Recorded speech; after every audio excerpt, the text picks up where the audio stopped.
ঝাড়খণ্ড রাজ্যের ধানবাদ বেড়াতে এসে এই তোপচাঁচি লেকটি আমার খুবই সুন্দর লেগেছে। উত্তম কুমারের মহানায়ক উত্তম কুমারের বাংলো নামে পরিচিত যেই বাড়িটি, সেটি তো বর্তমানে ঝাড়খণ্ড সরকার দেখলাম তাদের অধীনে, এবং এখানে বিভিন্ন খনিজ নিয়ে পরীক্ষা নিরীক্ষা করা হয়। ঠিক সেই বাড়িটির থেকে বাড়িটির পাশেই এই তোপচাঁচি লেক। আর এত সুন্দর, শহরের কোলাহল থেকে একটু দূরে চারিদিকে ছোট ছোট পাহাড়, গাছপালা, আর মাঝখানে বিশাল শান্ত জলরাশি, যেন এখানকার বাতাসেই রয়েছে এক অদ্ভুত প্রশান্তি।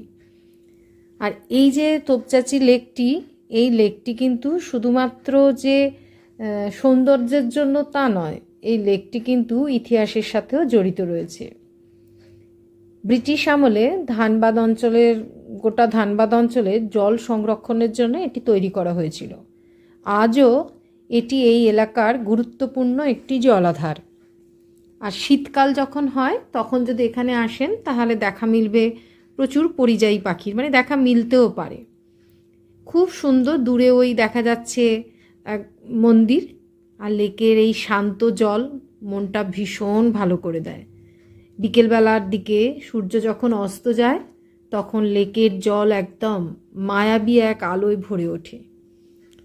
পরিবার নিয়ে বা বন্ধুদের সঙ্গেই হোক বা একা কিছুক্ষণ যদি লেকের পাশে বসে সময় কাটানো যায় তাহলে কিন্তু এক অদ্ভুত অনুভূতি আসে।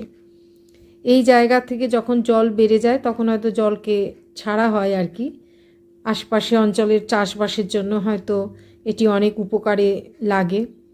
অনেকক্ষণ আমরা বিকেলের দিকে গেছিলাম, সকালের দিকে তো আমি খুবই অসুস্থ হয়ে পড়েছিলাম উশ্রী ঝর্ণা বা উশ্রী জলপ্রপাত দেখতে গিয়ে।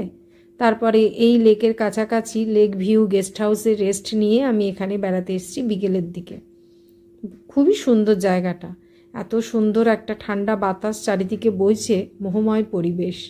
তো সারাদিন কিছু খাওয়া হয়নি, লেকের পাশেই একটি দোকান থেকে, সেরকম ওখানে অত ভাত টাত পাওয়াও যায় না। আমরা কিছুটা সবজি দিয়ে ভেজ এটাকে ম্যাগি নিয়েছিলাম, হাজব্যান্ড নিয়েছিল ব্রেড অমলেট। ভালোই খেতে লাগছিল। আর বেশ স্থানীয় কিছু মানুষজনও সন্ধ্যের দিকে এখানে এসেছে, তারাও লেকের এই সৌন্দর্যকে উপভোগ করছে। সব মিলিয়ে এই জায়গাটা আমার এত ভালো লেগেছে না, কি বলবো, খুব ভীষণ মনকে একটা শান্তি দিয়েছে। আর এই যে এই পশু পাখিগুলো খাবারের জন্য মানুষের কাছে চলে আসছে। স্থানীয় দেখছি কিছু লোকাল ছেলেমেয়েরা এখানে